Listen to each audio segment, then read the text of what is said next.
Bom dia, irmãos, bom dia. Vamos começar mais uma aula do nosso curso básico de teologia. Hoje estudaremos primeira epístola de João. Eu vou começar a leitura. História da epístola.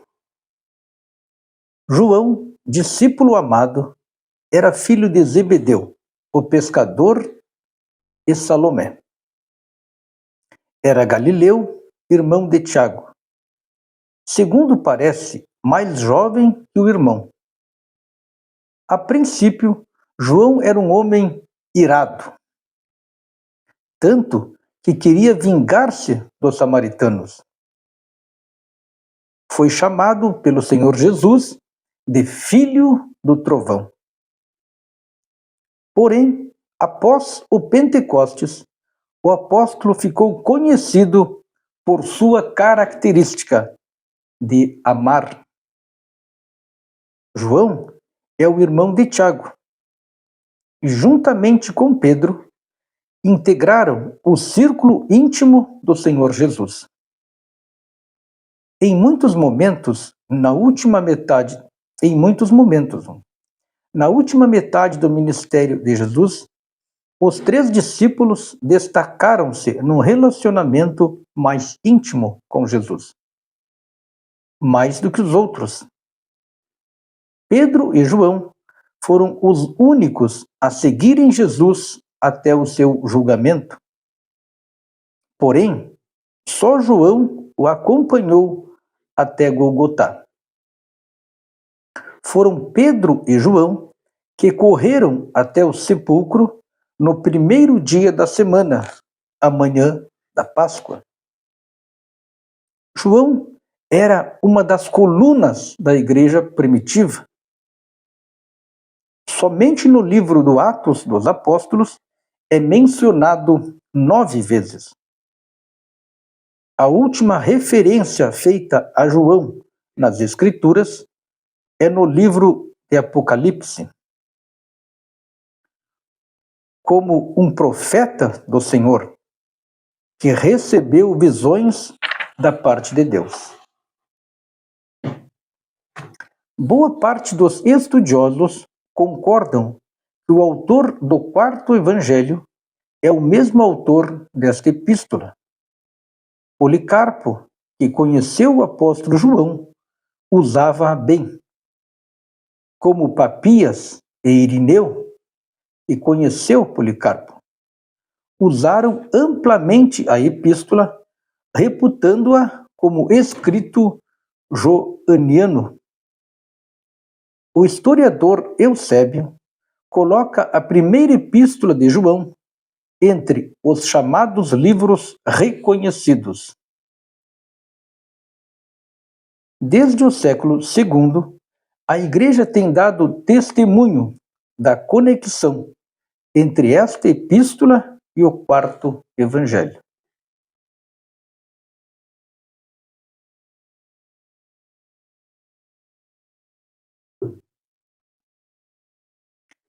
Data da primeira João. A primeira epístola possivelmente foi escrita entre o final da década de 80 e o início da década de 90 do primeiro século. A riqueza da primeira João. Nenhum outro escrito do Novo Testamento alude a tantos produtos doutrinários de forma tão condensada. Trata das doutrinas do pecado, do arrependimento, bem como da expiação e da purificação, para que o salvo possa levar uma vida santa e piedosa diante do Senhor, nosso Deus. O evangelista John Wesley chamou 1 João de parte mais profunda das Escrituras Sagradas. Robert Law achou esta epístola 3 testes da verdadeira espiritualidade. O teste teológico, ou seja, se acreditamos que Jesus é o Filho de Deus. Teste moral, se vivemos vida justa. E o teste social, se amamos uns aos outros. Destinatários. A epístola não faz referência aos seus destinatários. Os leitores são tratados amorosamente por João, que os chama de filhinhos e amados, o que indica que o grupo era bem conhecido do apóstolo João. O consenso entre os intérpretes é de que a epístola foi dirigida a crentes que viviam na província da Ásia.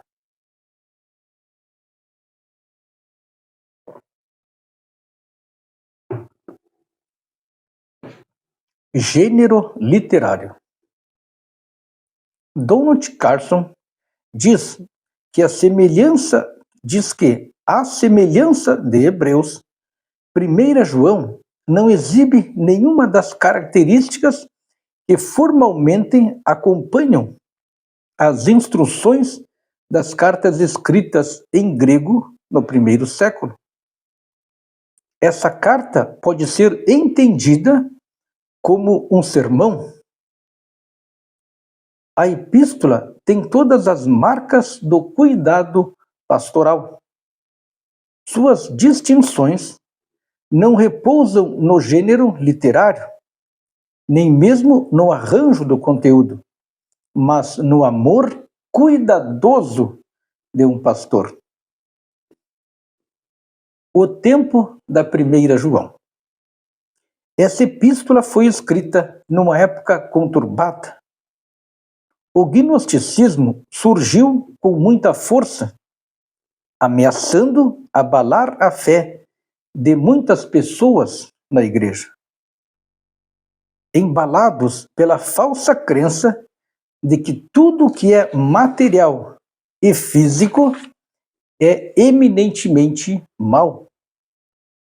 Os gnósticos negaram a encarnação e a morte física do Senhor Jesus. O líder gnóstico Cirenito ensinava que Jesus foi um filho natural de José Maria. O Cristo, em forma de uma pomba, desceu sobre Jesus depois do seu batismo e o dominou completamente seu ser. O Cristo deixou Jesus antes do sofrimento e da crucificação, voltando para Deus. Jesus morreu, ressuscitou e simplesmente desapareceu. Cristo, afirmavam os gnósticos, apenas teria uma aparência humana. Era um fantasma, posição conhecida como docetismo. Robert Grant chama a atenção para o fato de que, ironicamente, a primeira grande heresia do cristianismo atacou a humanidade e não a divindade de Cristo. A teologia e a síntese do conteúdo. A encarnação do Senhor. João defende corajosamente a genuína humanidade do Senhor, proclamando as doutrinas da pré-existência de Cristo. Apresentou-se como uma testemunha fidedigna da humanidade de Cristo. Jesus Cristo não era um fantasma, tampouco mera visão. Jesus foi uma pessoa real.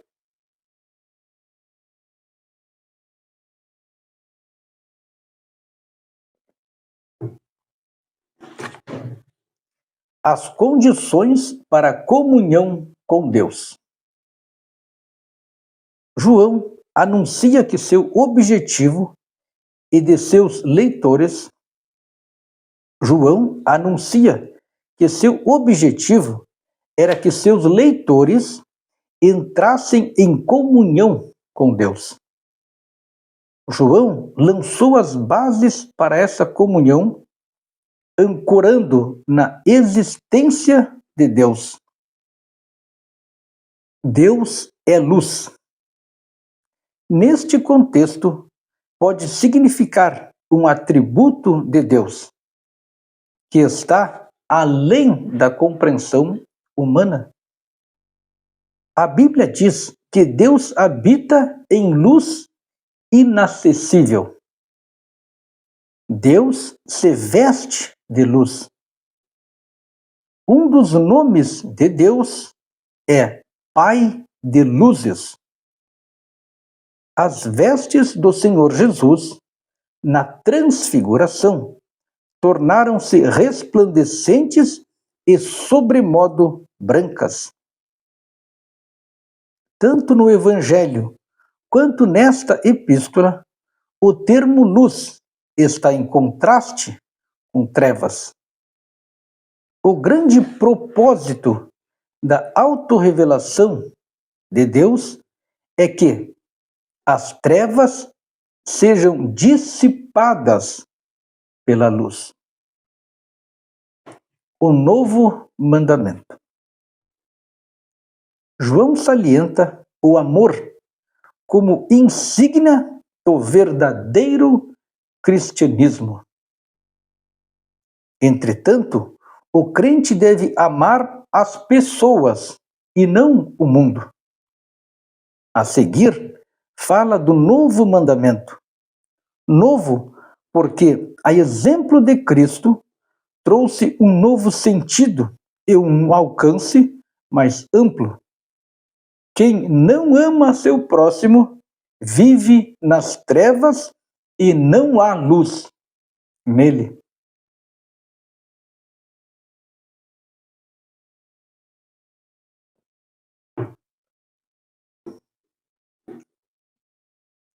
Os cristãos e os anticristos. O cristianismo correto é expresso por uma doutrina reta. A expressão anticristo descreve todos aqueles que procuram minar a comunhão dos santos através das doutrinas errôneas. As doutrinas falsas que João denuncia estão citadas em 1 João, capítulo 2, versículo 22 e 23.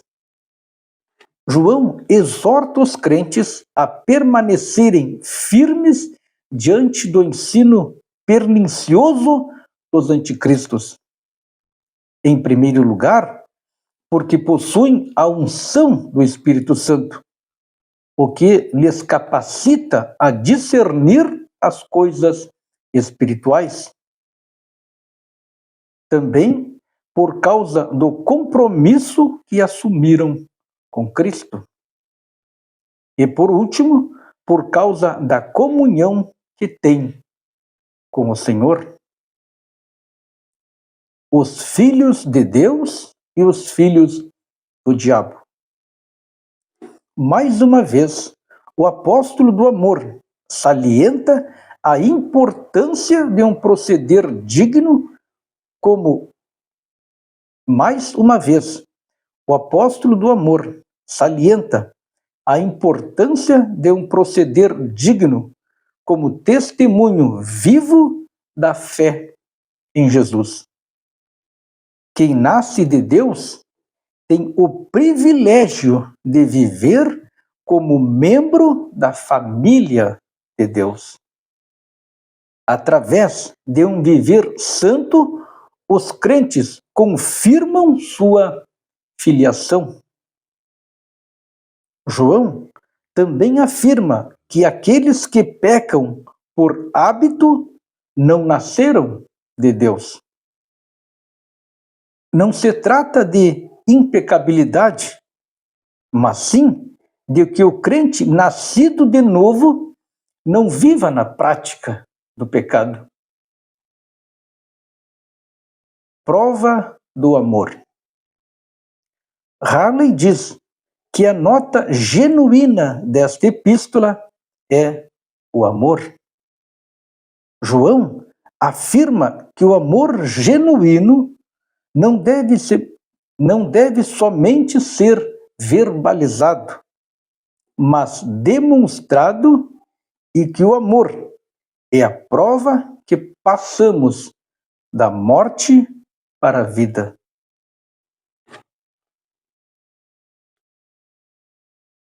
Se é característico do mundo odiar, é igualmente característico do cristão amar. E com efeito, e por amarmos os irmãos, é que sabemos que somos de Cristo. O homem em que falta esse amor ainda está na morte do pecado, sendo de fato um homicida, porque o essencial para ser um assassino, pelo menos dentro do contexto divino, é a atitude íntima, da qual os atos externos são apenas a expressão.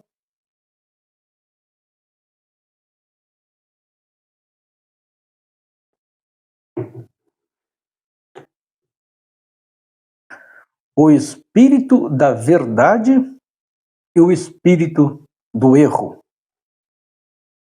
João novamente manifesta a importância da doutrina certa como sinal da verdadeira fé cristã. Havia pessoas que se declaravam cristãs, mas ensinavam doutrinas errôneas. Para combatê-las, em muitos cultos, nos tempos dos apóstolos, os dons espirituais, entre eles as profecias, tinham expressão ampla para a edificação do corpo de Cristo.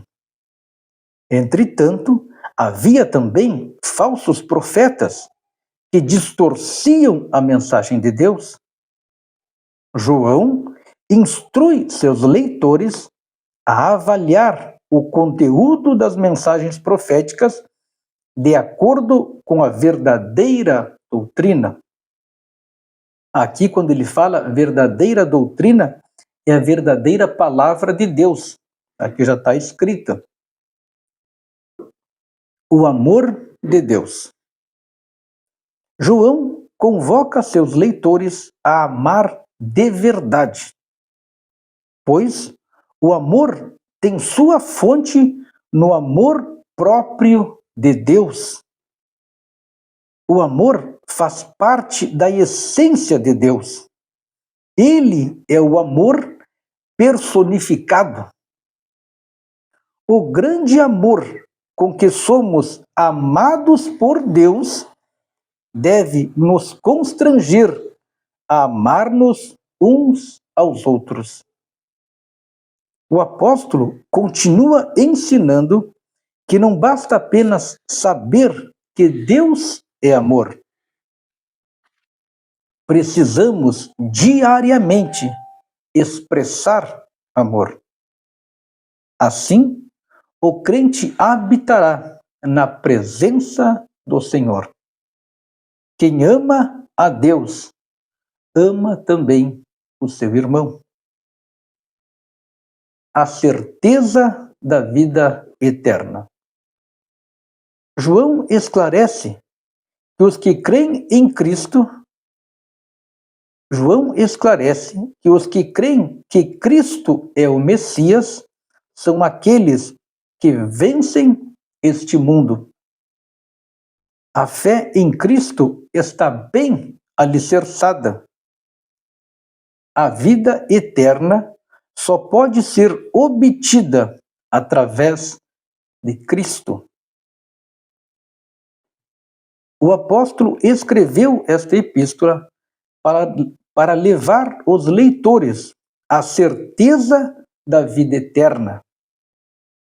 A morte vicária de Jesus tornou possível a santificação na vida do crente e o verdadeiro conhecimento de Deus. Tema da primeira epístola, da primeira João, né? Tema da primeira João. Teste da fé e da conduta dos mestres e dos cristãos em geral. Os crentes devem manter seu testemunho de vida e de conduta. O amor deve ser o parâmetro da vida cristã. O ensino genuíno do Evangelho deve ser cristocêntrico.